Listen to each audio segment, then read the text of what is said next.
Good evening, everybody. My name is Gardner Humphreys, and I'm the College and Career Center Specialist at Marshall High School. Thanks everyone for joining tonight. We're slated to start at 6 o'clock, so I'm going to get going, but I did want to let you know that this will be recorded and we'll post it on the school website probably tomorrow afternoon. I just have to receive it and edit it a little bit. But it will be in the part of the school website where you go to student services, and then you go to the College and Career Center section, and then there's a section under that called school presentations, and that's where this will live tomorrow.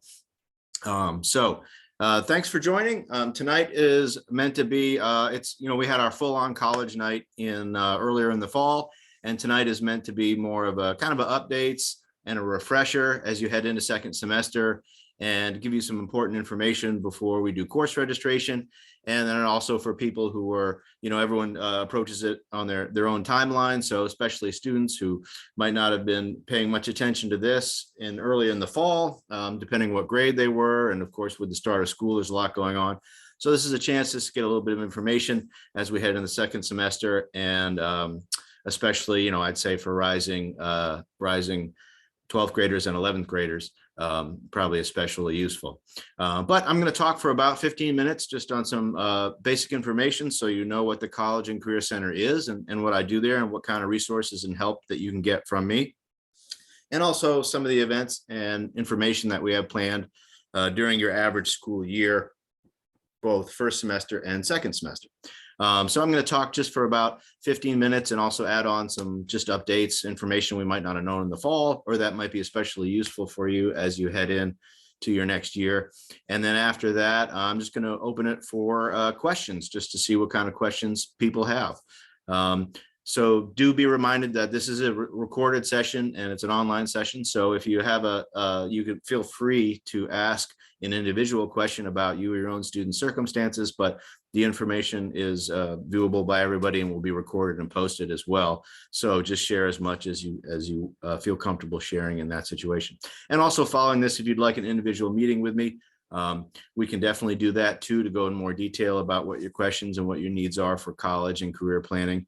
I will say there's not a lot of free time beginning next week and the 3 weeks after that, just because of course registration. I do college and career units with the 9th and 10th graders that come into my room, and I get entire PE classes that are in the College and Career Center, and they get taken out one by one by their counselors to do their courses. But while I have the whole group there, we also do some college and career type activities through Naviance that can, and they get a chance to ask their own questions as well. So that'll be going on for all 9th and 10th graders over the next month.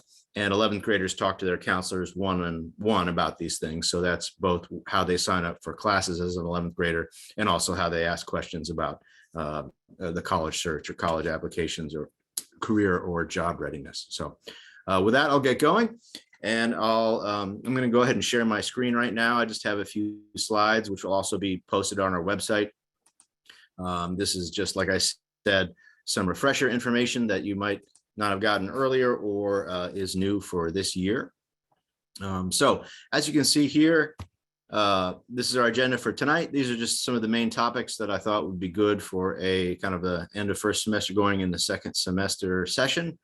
You can see there college readiness by grade, where to kind of check in to see if you are where you should be, 9th, 10th, or 11th grade, and also where to get some resources, both from me and some other places. And just overall, college counseling and career readiness is something that we obviously don't do myself. Student services is the main driver of it, although there are definitely some other key people in the building that work on it as well. But I work with your student's school counselor just to try to give some extra attention, extra help in some areas like college search, financial aid, summer jobs, volunteering, SAT prep, and those types of things. So I'll give some tips, just general ways to think about approaching course registration as it kind of impacts both the classes that you take and how much challenge or what sort of an ideal course load would be if you're getting college ready. We'll update you with some new SAT, ACT information, give you some resources about college visits and fairs, and then I will try to help especially our rising 11th and 12th graders, because that's where a lot of the myths, well, I will say myths, I think, come from students talking to each other for sure, but also parents talking to students and students talking to students, just as things that are developed over the years, conventional wisdom that might not always be up to date, or some things that I may be in a position to see some different just facts about admissions coming from George Marshall that other people might not know, just because of the data that we see year after year and things like that. So I'll share some of that, and then some resources and tips about financial aid and scholarships, and then we'll have most of the time for your questions. Okay, so here's an overview of where a lot of the information and things like handouts and links, even school presentations that are recorded would be. So the physical College and Career Center is right inside Marshall. This is a picture of it. So this is what my front wall looks like. So you walk into the main lobby, the main office is right to your right, and my room is right off the left corner of the main lobby. You'll see all the glass walls with the banners, job advertisements, things like that on it. Students don't need a pass to come in, unless we set up an appointment or something. They can always walk by and pop in and ask a question or chat on the way to class or first thing in the morning. And I'm usually there after school till about 4 o'clock. So they can always come after school as well for questions or to talk. So here, these are the general things I already mentioned, the kind of help that I give through the College and Career Center. This is done both through things like evening programming like this. We have several of those throughout the year. There'll be a slide later that just has a sample of the events that most of which we've already had for this year, because the first semester is kind of front loaded. So you have the info to go through the whole year already. So you'll see what kind of events we have, and also sessions that include, I mentioned those units that I do during course registration with 9th and 10th graders, but then also we have other things like, essay help for seniors. We have Junior Focus Day coming up for juniors, our big kind of college career conference in April. So here are some general types of help that you can get from me in particular. And obviously a lot of this help is also available from your school counselor too. But we kind of team on that kind of work. And especially I would say in areas of financial aid, student jobs, volunteering, internship, summer opportunities, and some resources for test prep. I'm a good place to go for that. So for parents, a lot of the information in terms of links and resources, handouts, will be on the school website. So that is in the student services section of the Marshall website, and the link is there. And then there's a College and Career Center section within that has subsections. So that's publicly accessible. You don't need to log in. That's the school website. Schoology allows for me to add even more material, different types of material, and Schoology is the main kind of school content app that we use. And parents and students do have access to that. I know students use it all the time, and they belong to 50 different courses. That they're not just academic courses, but they create courses and groups for other subjects. Some parents use it, some don't, but you do have access to Schoology as a parent, and you would use your regular parent sys login, and there'll be a link in a minute. In fact, this link right below here that says Naviance. Naviance is our main college and career website, where we have not just things like assessments and calendars of visits by colleges to Marshall, but also we have admissions data, which you can't get anywhere else. And parents and students have access to Naviance, and that link would take you there and tell you how to log in if you haven't created a login already. The thing you can get there that you cannot get anywhere else is the history of admissions data from seniors at Marshall to specific colleges. And college admissions is very school specific. So, your chances of getting into one college might be completely different if you're coming from a certain school system or a certain school, as opposed to if you're coming from a very different school. And that's mostly just because of things of like how challenging is the curriculum at the school, how many students at the school take IB or honors or AP classes, does the school give out A's and B's very easily, things like that. And I mentioned Schoology. When you're in Schoology, you go to the Marshall Student Services Schoology course, and then the College and Career Center is inside that. So those are some of the general things I do and some of the resources. Now let me get into some of the points I was going to make, just come as some of the updates and tips from the agenda. Some of you are wondering, especially if you had a 9th or 10th grader, kind of how much should I be doing in 9th grade or 10th grade for college readiness? When's a good time to go on my first college visit? When should I first take the SAT or the ACT?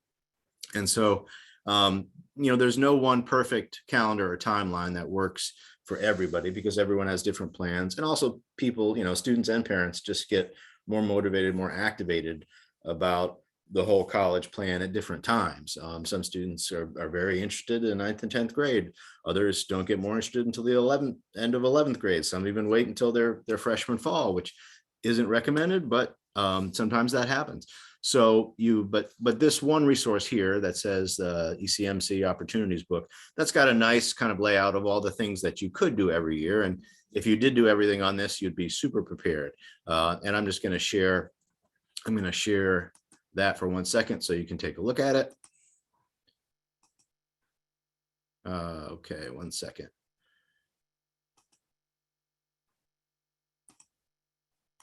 All right, let me just go over there. So here is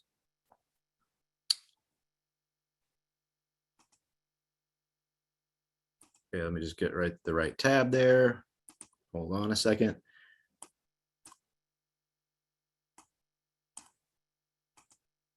So here's a book called Opportunities. And as you can see here, it's obviously not zoomed in very much, but this is what that link takes you to. And this is, I have a lot of these paper books in my room, and students or parents can always pick some up if they stop by the College and Career Center. I have them both in English and Spanish. And there's a free digital book on here as well for you to download through this link. But these are a great resource. They have a lot of college information in there, and also financial aid information. And there's a book specifically about Virginia. So half of the book is just on things like information about Virginia colleges, public and private, and financial aid also. But they do have a nice complete checklist for every year. And you can kind of see it goes all the way up through senior year as well.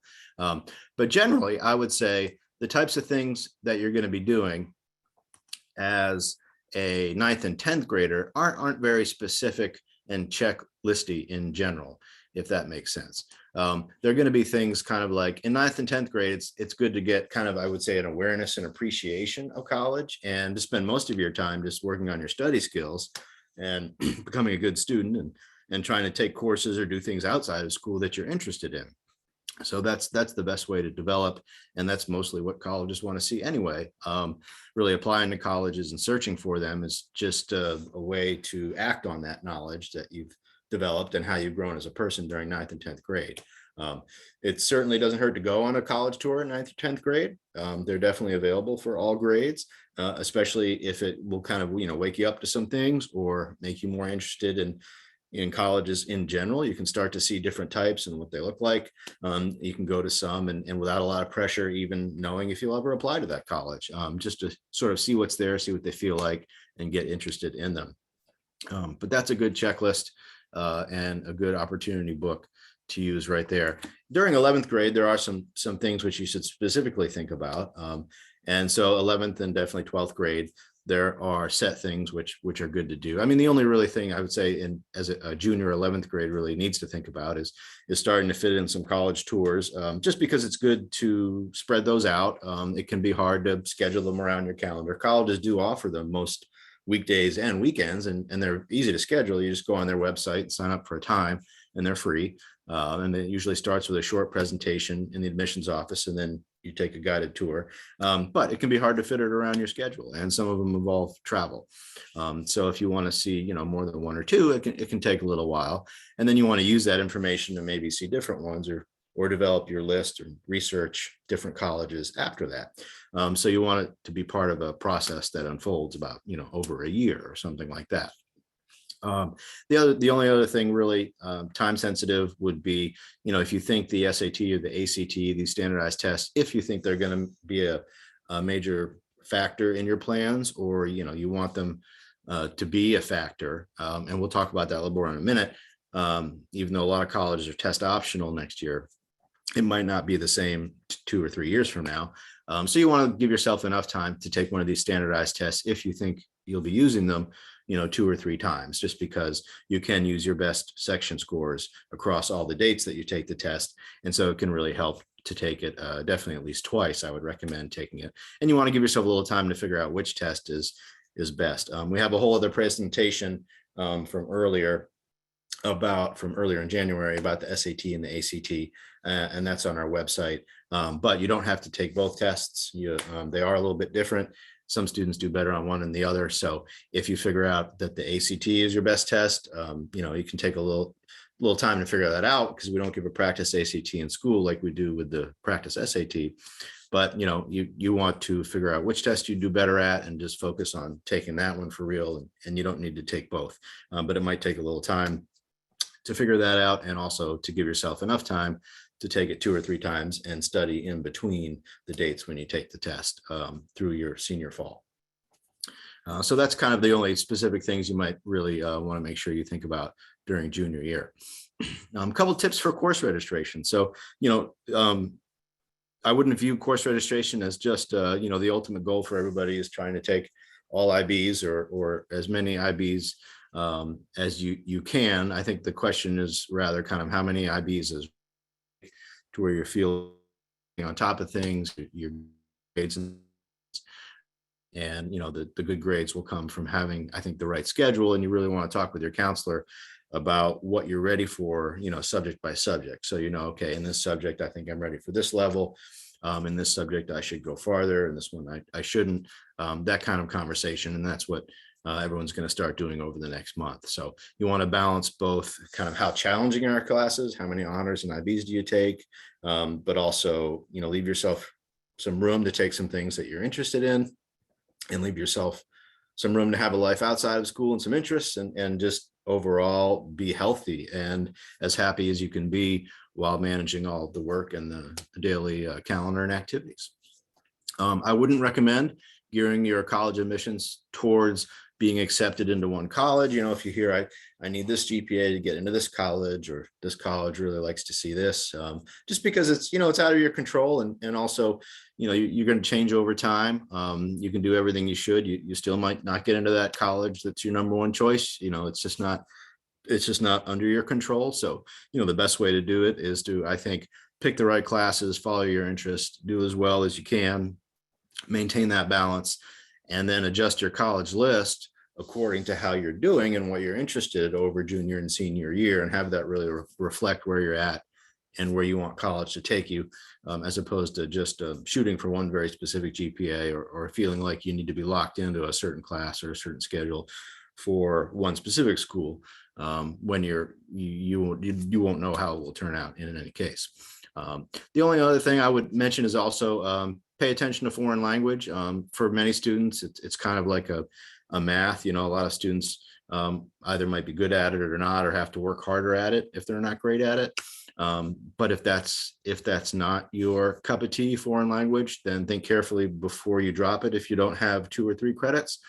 Some colleges want to see 3 credits. So that's 3 individual foreign language classes. Some colleges are happy with 2, and there are colleges that don't require any foreign language. But if you don't have at least 2 foreign language credits, a lot of colleges might not be possible for you to apply to if they have a requirement there. And that is something you can look up at individual colleges' websites. Okay, next up, SAT, ACT information. Like I said, most colleges will continue to be test optional next year. I think overall, even pre-COVID, we were seeing a decline in the importance of these standardized tests like the SAT and the ACT in college admissions. That's not to say that they can't be an important factor with some schools, but it's become very much an individual question. And you can't really even say anymore that, all the super competitive schools put more priority on the SATs than these other ones, because I think it's become very, very individual. So you've really got to look at the schools that you're interested in and see what their testing requirements are going to be over the next few years. Some schools have announced a 2-year plan to go test optional. Some are only announcing for next year. And some schools like the California system and Harvard have even done away with the test completely. So not test optional, but they won't consider the test. Like I said, it's more of an open question now than it's ever been about how much these tests will help you. But also if you're a good test taker as well, that can play in your favor with some schools, and you want to give yourself enough time to do well. The SAT did just announce today that they're going to be going online and phasing in an online only SAT and PSAT beginning in the spring of 2024. So that's not using the paper and pencil and the bubbles anymore, but doing it all online. But it's going to be a couple of years before they're there. The ACT tried to do that earlier, but then pulled it back, and they haven't announced what their actual timeline is yet. But I expect it to be fairly similar because they were trying to do this even before the SAT was. So the other thing I'll mention is too that if you haven't looked at your PSAT scores, if you're a 10th or 11th grader who took the practice SAT, the one that we did in school this year, those are on your College Board accounts. So that's collegeboard.org. Those are accounts live with the College Board, so it's not a school account, but the student would get an email at whatever personal email address they put on the test form on that day with instructions on how to log in. And you can come by and see me sometime this week if you need help logging in. But the PSAT is useful to see results, especially if you're an 11th grader, just to see how you do on that. And if you want to compare it to, an ACT as well. Okay. So next up, a couple other things before we get to questions. College visits and fairs are great to go to. You have to decide what your own comfort level is with crowds and exposure and with COVID regulations, but most college campuses are doing in-person tours again. And usually they're mostly outdoors, so that's something to think about too. You don't see as many in-person college fairs as you used to. We used to have a huge one at the Fair Oaks Mall, but it was thousands of people jammed into a small space. So they're not doing that this year, but there are still some in-person college fairs, and there are a lot of virtual college fairs out there as well. And those can be helpful in seeing a kind of a big range of schools, especially ones that are far away or can be hard to talk to. And here's a couple of websites on here, NACAC and the Coalition for Colleges, that have both virtual and in-person college fairs as well.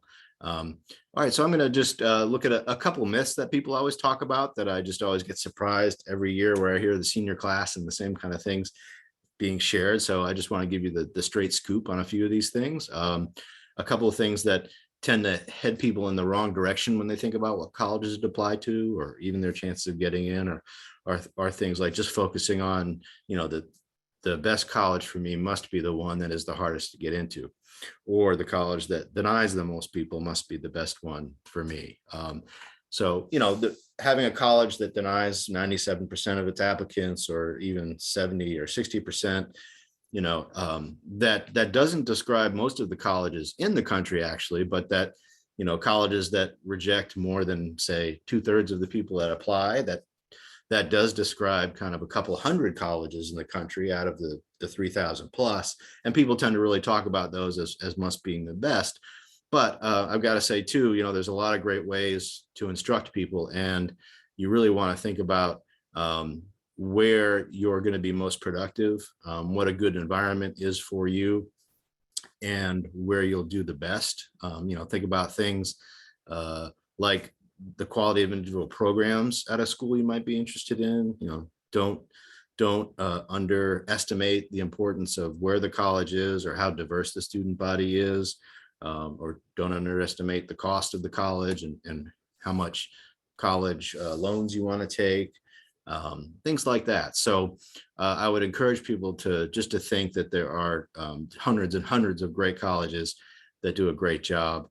And it is about kind of the culture on the college, the support they give for students, the accessibility of professors, the overall culture that the administration promotes, specific opportunities, specific academic programs. So really focus on that and just kind of, if this school denies 90% of the people that apply, it must be better than the school that lets in 70% or something like that. Okay, so the other one is kind of similar. There are good people talk about, it's a good school, implying that, others, that's just a bad school, or that's a party school, or things like that. So I think people's experiences at these schools are very individual and very different. And they're, when people say good school or bad school, they're usually going back to that first bullet point about any school that's hard to get into must be a good school. But, I think people learn differently, and you really have to think about people's personalities and where you're going to thrive. Bad schools usually mean places that let in too many people, but, there are some colleges out there that will accept a student with a C average or a B average, and it's a great college, and you can have a great experience there. And if you do well, the sky's the limit for you. So, and the party school, tag that gets thrown on schools, usually also schools that let in a lot of people. And I will just say about the party culture at colleges, that's always going to be there, and you can find that wherever you want. And I would focus just more on the opportunities at whatever college you're looking at, and the individual choices that a student makes to either be part of a party culture or not, because you can certainly have any experience that you want in college. The next couple of myths, I would say, a lot of people more and more are thinking that they have to apply somewhere early, kind of like it's a golden ticket. You can only use it one place. Or if you're talking about early decision, or that's the one that's binding. Early action is where you can apply early, usually around November sometime, and hear back earlier. But early deadlines, early action or early decision don't always help you get into a college. They don't always give you a big boost in admissions. And in fact, sometimes the early applicant pool is more qualified, and it can be a little bit harder. It also forces you to maybe get ready earlier than you are and make some decisions before you're really ready to make them. So I would think carefully about that. And you can always get some advice from me or your counselor about what schools it may help you to apply early. And some schools, it's a definite yes, like Virginia Tech. You should sort of use their earlier deadline if you're interested in that school. That school is a little bit unique, but there are some others out there that do give an advantage to applying early, and we can help you figure out which ones those are. And the last one I already talked about a little bit is test scores, and kind of the individual nature of whether or not test scores are going to be really important at one college versus another. Next up, I just wanted to remind you about a couple of resources. People tend to think about scholarships and financial aid sort of last, after they figure out where they get in, and they get the cost, with their acceptance, and figure out whether or not they've gotten any aid or scholarships. But if you really want to save money in the college process, an even better way than applying to a lot of scholarships, which can be pretty tough to win, an even better way is doing some research up front to find schools that are either lower cost for everybody, or whether or not you're the type of student who can get some kind of merit aid. That's aid based on your grades or talents or skills you have, or need-based aid, and that's aid based on your family income. So if you do some research up front, it does take a little while, but you can try to find schools that will be less expensive, and that will usually significantly lower your cost, even more than winning a scholarship that's for $1,000 or $2,000. One of the best ways to do that is using, all colleges are required to have an estimator calculator on their financial aid web pages. So just make sure you go to the college's official website and look for something called a net price calculator. They're anonymous, so it's not like filling out tax forms or financial aid forms. Won't have your name on it, won't have your specific information on it. And you can get, usually takes about 10 minutes, and you can get a pretty decent estimate of what that college might cost you. And a lot of them even factor in certain types of scholarships that your student might be eligible for. So I encourage you to try to that, especially if you're trying to make a private college somewhere near the cost of a Virginia public college as well. Okay, next up, here is a sample of some of the events that we did this year. A couple of these are still coming up. But these are waiting for you if you're a 9th, 10th, or 11th grader. We always have a financial aid night. We have a test information night. For seniors, we do college essay help. We usually do one session even before school starts, just in case people want to get one done in the summer. And then we do weekly help after school, both online and in person, all throughout the first semester for seniors. What tonight's program is on there. We have a big day on April 14th for juniors called Junior Focus Day, which is like a college conference. So students come to school normally, and it takes up most of their school day, and they can pick different sessions to go to about all kinds of topics. They're little 45-minute kind of information sessions on everything from college panels to mock admissions, essay writing, SAT prep. We have a military one. and there's just all financial aid and scholarships. There's just all kinds of things.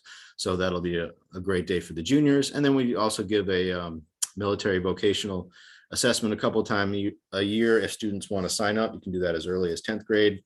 And it can be useful both if you're interested in the military, but you're not committing to sort of the enlistment or recruitment process. If you are, you can also just use the career feedback it gives and not talk with a recruiter at all if you'd like.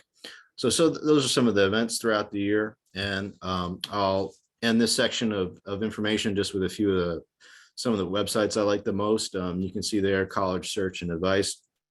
Naviance is good. That's the one that's embedded in Schoology for us. And I showed the link to that one earlier.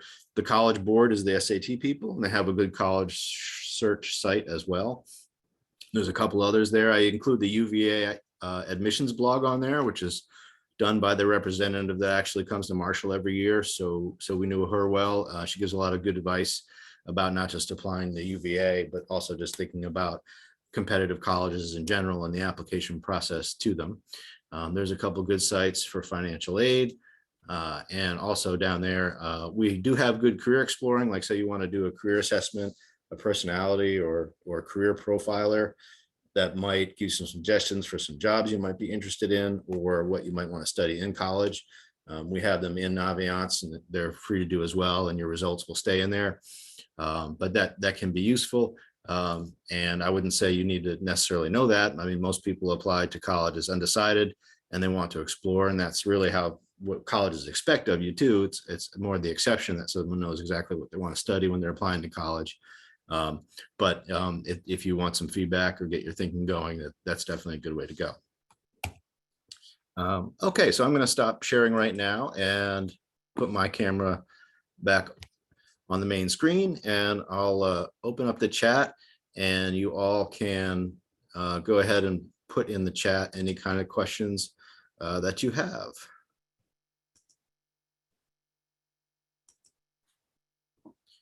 Okay, the chat should be enabled if anyone wants to post a first question in there.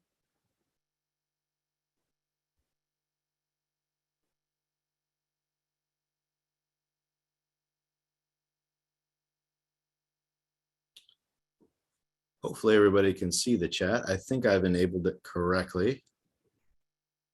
I know I talked for longer than I thought, so hopefully everyone hasn't turned me off.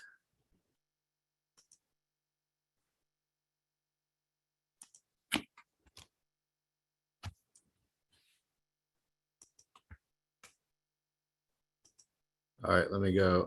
Okay, now we're starting to get some. Great. Okay, first question. Does Latin count as a foreign language to most colleges? Yes, it does. Yep. It would be rare to find the one that didn't. And a lot of colleges also accept American Sign Language as well. We don't offer that at Marshall, but some other high schools do. And that's something that you can usually use, but not always for foreign language, but Latin usually, yes. When do students get college counseling? So we have some times built in for that. The major one for juniors is coming up during course registration, but and also during all of these events that we do and that we're in the different times that I mentioned during the presentation. So, but I do encourage you, if your student wants to talk now, there isn't any kind of regular system where the student school counselor and myself will pull, every kid in the school out, once a month or once every couple of months or something like that. There's too many students. So do see your counselor or myself if you ever have questions or want to chat, and you can do that several times too. I will say the next 4 weeks are difficult for counselors and myself because we're focused on course registration, but I do those units with the PE classes in the next month as well. So those might help. Okay, let me just expand the chat a little bit there, get to the next one. What's the best way to go about researching colleges? Well, if you go to my Schoology course, there's a good document in there called a quick start, and it just tries to identify some of the priorities and some of the things that might be important to you out of college. And I would do some sort of exercise like that, or just talk that out, between a couple of students talk to each other, or student and parent guardian talks, and kind of identify some things that you want to go see, and just start going to look at colleges and listen to their presentations, take the campus tours, talk to other people who have gone to that school or studied something similar. You want to cast a pretty wide net because you're going to get different advice from one neighbor or one friend, but I would do that and start going out there and see a lot and see what you like and see what you don't like. And Naviance is a great place to do online research, and the college board.org website are also good places as well. Okay, how do you recommend that students go about narrowing down the list of colleges? We start a search, but there are so many and they need direction. Yes, that's a common problem. One, because there's just a lot of great sounding schools out there, and who doesn't want to have as many options as you could have. But at some point, I think colleges can overlap in what they offer quite a bit. It's also usually not necessary to apply to 20 or 30 colleges. So the one thing you want to make sure is that you have enough colleges on your list that reflect your priorities in terms of what you want to study and where they are and how much they cost and that kind of thing. And then you also want to make sure that you have enough that you have a reasonable chance of getting into, and a couple that odds on you definitely should get into. It's fine to have some reaches and apply to the UVAs and the Ivies and the Georgetowns and things like that, but those are reaches for most students. So it doesn't really help. And usually when people's lists are too long, they usually have too many reaches because they're kind of using the lottery ticket method, and then they figure, if I apply to 15 or 20 of these really difficult ones, that must increase my chances. But it doesn't really. It just increases the number of applications to these colleges, and they don't kind of change what they're looking for, how many spots they have for their freshman class. So I would really focus on, if you want to apply to some reaches, fine. Just make sure there are places where you think you could really do the work. Your coursework and your grades match up with people who are there, and your places that you can afford and you're excited about going. But you don't, just be careful for too much overlap and don't have too many reaches on your list. The big mistake most people make is not paying much attention to colleges where they already know they could get in because they figure those aren't as exciting. So why get to know them too well? And then they have a couple safeties on their list and they've never been and they're not interested about them, and they think it's the worst place to go. So whatever you use as your safety or schools that you have a good chance of getting into, make sure you know them and you would be happy going there. You know something about them and you want to go there, because if you don't, you can go out and you can find some new ones that you would be happy to go at. And Naviance is probably the best place to research whether or not a school for you would be something like a safety or maybe a guy 50-50, maybe a guy then, maybe I don't, or if it'll be a reach for you just based on your grades and how many IBs or honor classes that you're taking. Okay, next question. What is the link between PSATs and National Merit Scholarships? So the National Merit Scholarship is a scholarship competition, and it's run by the SAT company, the College Board. And what they do is they use the PSAT that we give in school every 11th grade in October, and that official in-school PSAT, still just a practice SAT. So colleges don't see this score, but the only time you can enter into this scholarship competition is by taking the practice SAT, the official one, in school in October as an 11th grader. And if your score is high enough, and it's very hard to qualify, it's like higher than the top 1% of the test takers. Normally every year out of the 11th graders that take it, we have between 3 and 7 students qualify. So you really have to be in the top percentage of PSAT test takers, but those would go on to qualify, and then they'd be invited to fill out an application as a senior to the National Merit Competition, which is like a traditional essay and activities and kind of like a college or a scholarship application. And then you would take one official SAT, and as long as your scores were relatively consistent with what you got on the PSAT, then you'd be entered into the actual competition to win one of the scholarships. And there's a couple kinds. They're not particularly large scholarships. They're mostly $5,000. They have some corporate sponsored ones, which would be different amounts, but they're generally not too much larger. But if you are what they call a national merit semifinalist or finalist, those are those last ones that actually qualify. You'll probably get some merit aid directly from a lot of colleges just by being known as that.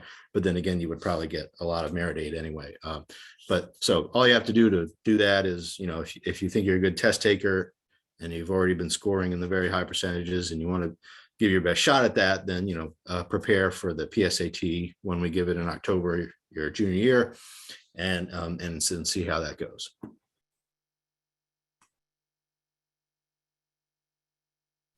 The deck has a lot of links.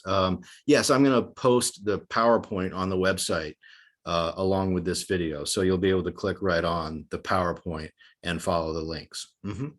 And again, that will be posted on the Marshall website. Go to the Student Services section and look for the College and Career Center. And then there's a part that says School Presentations. Okay. In terms of class choices, is it a big deal to not take math all 4 years if you had done enough math to meet criteria and get an IB diploma?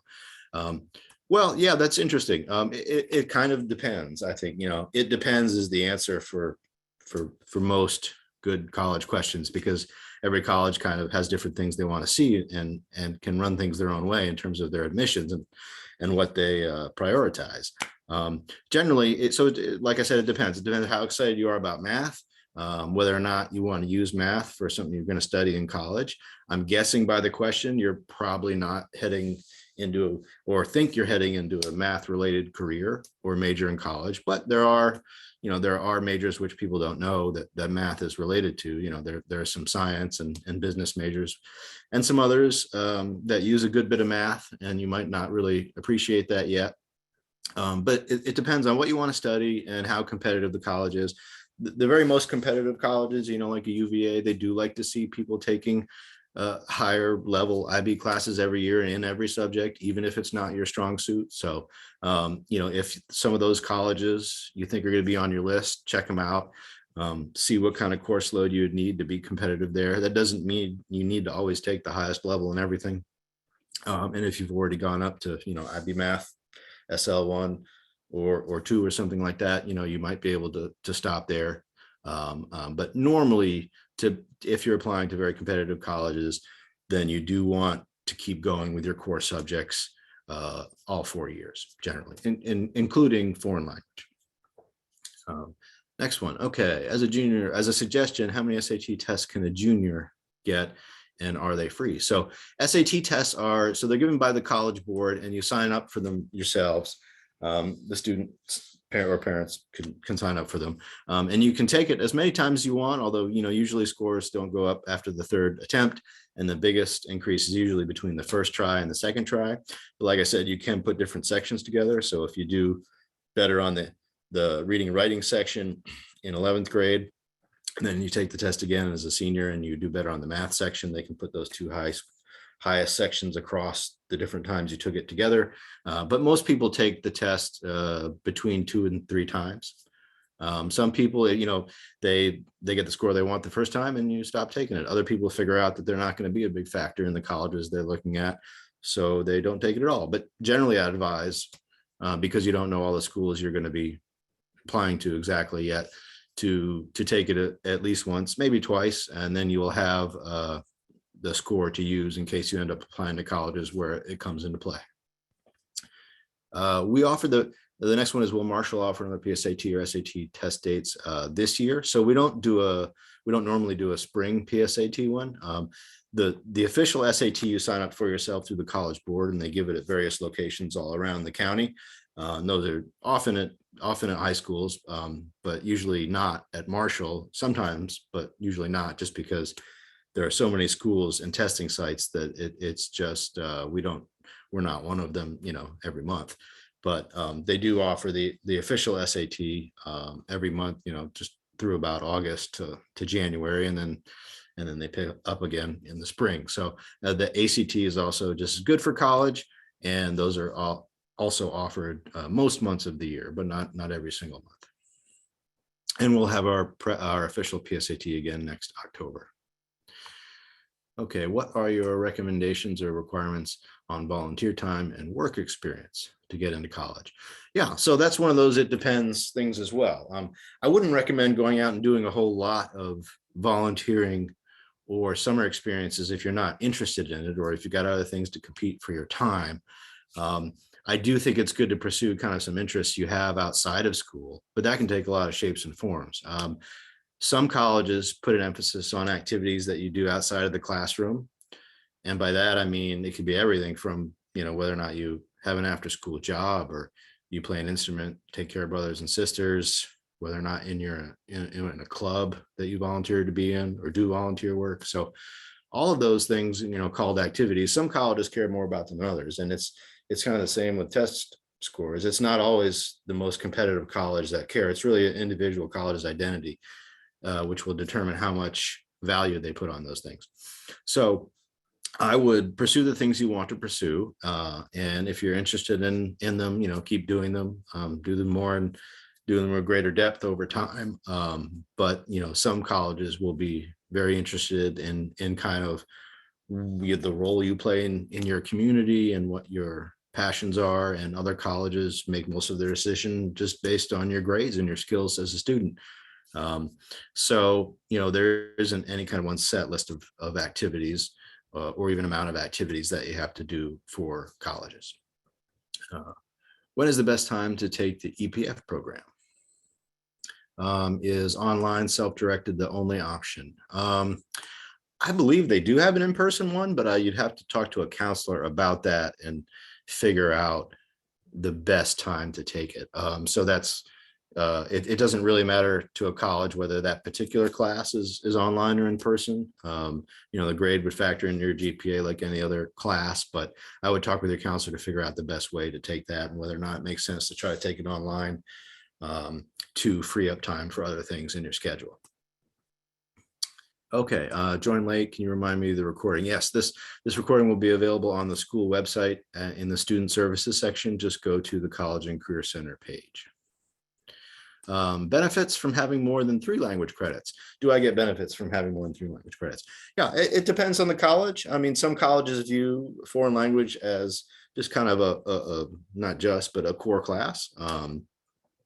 Usually, though, I think if they're, for colleges that aren't don't have the highest demands in terms of advanced coursework and number of IB classes, those colleges that don't have quite as high demands would probably often favor your kind of traditional 4s, your math, English, history, and science. And they would, if you were going to stop going beyond 3 classes in any subject, they'd probably prefer it be language as opposed to one of the other 4. But when you get to the very competitive colleges that are very hard to get into, like at UVA, they would like you to keep going in the language, so that if you do have more than 3 languages, or if you get up to the IB level of a language, that is more impressive than just taking 2 language or 3 language. Getting to a 4th level or getting to an IB level is more impressive just for those specific small percentage of schools. Okay, any guidance for students interested in arts-based careers, musical theater, creative writing? Sure, I would say, stay with it. A lot of students who have a creative-based interest are encouraged to, quote unquote, pick a major or have it as a backup idea, or also double major in something that you can quote unquote make money in. But I think a lot of times a career and success in college is driven by your interests. You tend to be more dynamic, work harder, offer more of your own skills towards things that you're interested in. And the arts connect to a whole lot of industries and businesses, not just traditional performance art that we see in a movie or on a theater stage as well. So I would say, go for it, practice the art-based career that you're interested in, see where it leads you. You might end up trying to go the performance route. You might not. You might go into some sort of business side or education side or therapeutic side or all kinds of different sides. But there are definitely colleges, that are even more known for sort of using the arts in a lot of different career fields, others more for straight performance art.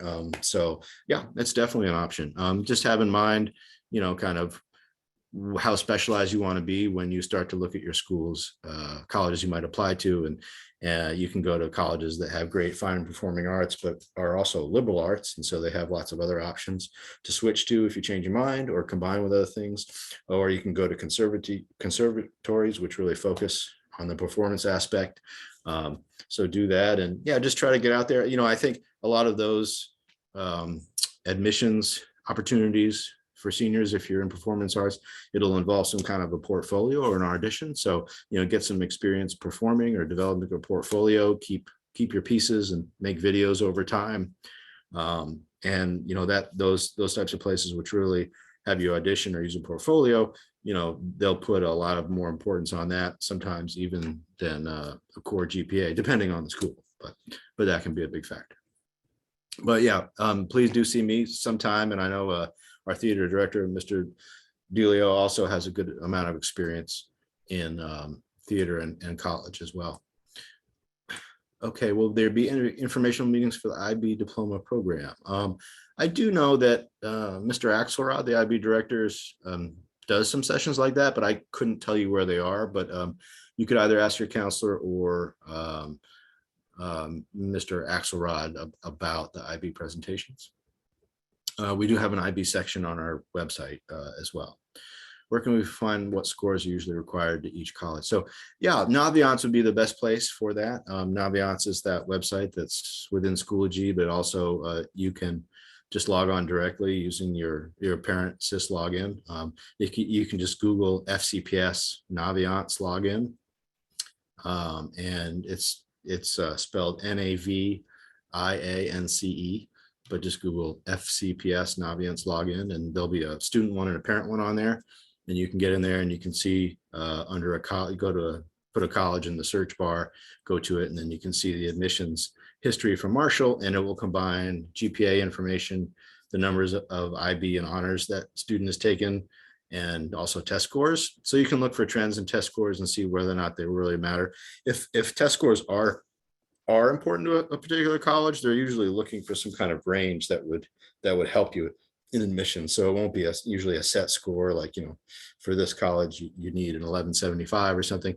It'll be, it'll be something like, well, the middle 50% of students that we admit have a score, between 1120 and 1210 or something like that. So, it's always a range, and those graphs do help you figure out if scores are important to a school at all. Okay, going down the questions. You have college credits from Nova dual enrollment or EOC.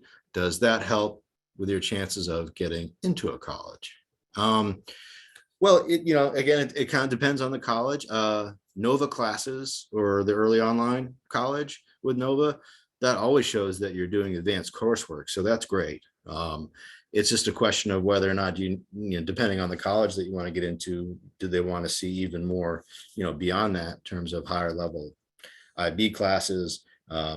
Nova dual enrollment and online college are impressive, and they're definitely more advanced, more challenging than a standard class.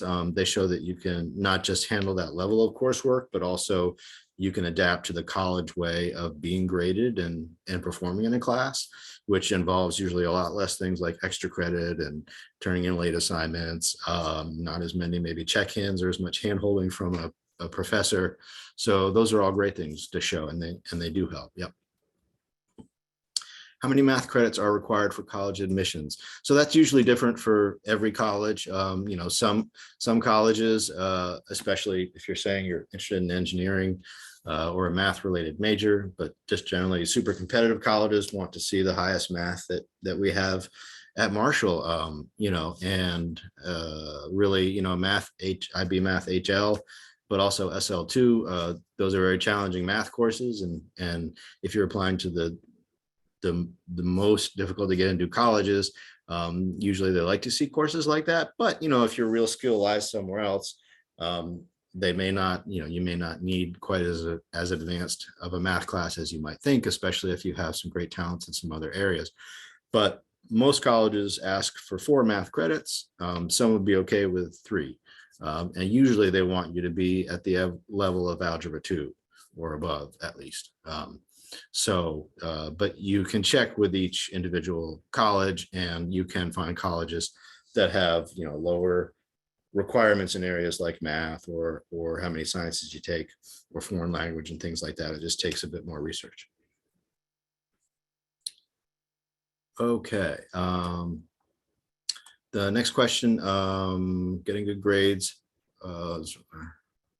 or finishing more math levels are important. Okay, so that's kind of trade-off between, is it better to try to keep going higher in math, I think is what you're asking, if your grades aren't so hot, or is it better to get better grades and stop sooner?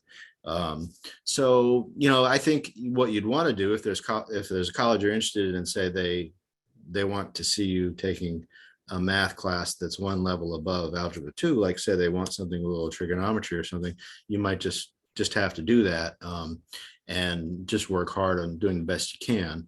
But generally, if you're really struggling, math is a cumulative subject, and you probably don't want to keep on going higher and higher and higher in the subject until you really kind of solidify and build your foundation and do better in the lower courses. So that, and if you do, say, repeat a math course or don't go very high, that may change the type of colleges that would consider you. But that probably also means that might be, you should probably be in the freshman class of that college with other students who are at a similar academic level than you in math or whatever subjects.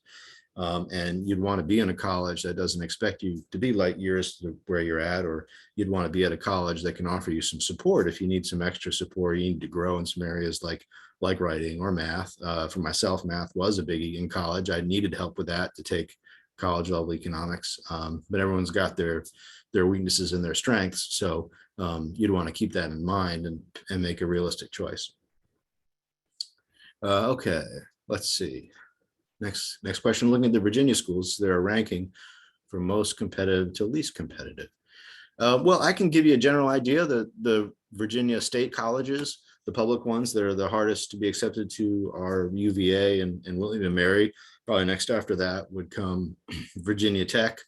It's getting a little harder, over time to get into Virginia Tech. After that, probably James Madison. And then after that, after James Madison, I'd say you'd be looking at Christopher Newport, and then maybe George Mason with Mary Washington, then VCU, then not quite as hard to get into as that would be a Longwood, and then maybe Radford and Old Dominion, and then University of Virginia at Wise, Virginia State University. There's also a junior college in Virginia called Richard Bland Junior College, which is also a little lower price, a little more affordable. It's a residential 2-year college, so you could transfer to another college after doing 2 years there, and be a junior at that other college, and then finish your bachelor's degree at the second college. So that's a quick overview of some of the Virginia State schools, kind of from hardest to less hard to get into. Okay, does anyone have any other questions? I see we're just a couple of minutes away from wrapping up here. Hope I might have left a school or two out. There are 15, so got some good choices in Virginia.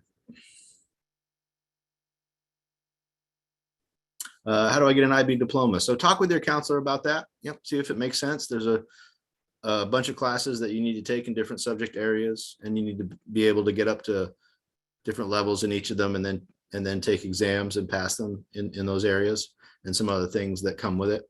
But talk to your counselor about that. Do colleges like the IB diploma? It depends on what college you're looking at, whether or not the full IB diploma gives you an extra benefit in applying or not. I mean, the more competitive or hard to get into the colleges, the more IB classes they like to see. I can tell you that. Some might give a little extra premium to having the full IB diploma, but then again, the full IB diploma also gives you experience in things like the extended essay and CAS hours and TOK and that way of thinking. So all that can be impressive to colleges. Our advanced diploma and IB diploma are the same. No, advanced diploma is a diploma requirement put out by the state, which is higher than the standard level diploma. So you can talk with your counselor about that. But the advanced diploma asks for another year of math and science and more foreign language. So it reflects a little more what kind of a bigger number of colleges would like to see, meaning that they would like to see you take a core subject, all 4 years, and at least 3 years of math. All right, I'm going to do one more question, then we're going to wrap it up for tonight. Like I said, this will be posted on the college website. And so I do want to thank you guys for joining. So let's look at the last question here. What do colleges like the most? The thing the colleges like the most is they want you to apply and they want a chance to look at you. So colleges, the number one thing that they look for is just academics and your study skills. So that can be different what each college wants to see in terms of how many honors or IB or what kind of grades you need. But the number one thing they start with, and sometimes where they finish, is just, your transcript. What kind of courses have you taken? What kind of grades did you get? How hard were the classes? And how far did you go in each subject? All right. Thank you very much for joining me. I appreciate you coming out.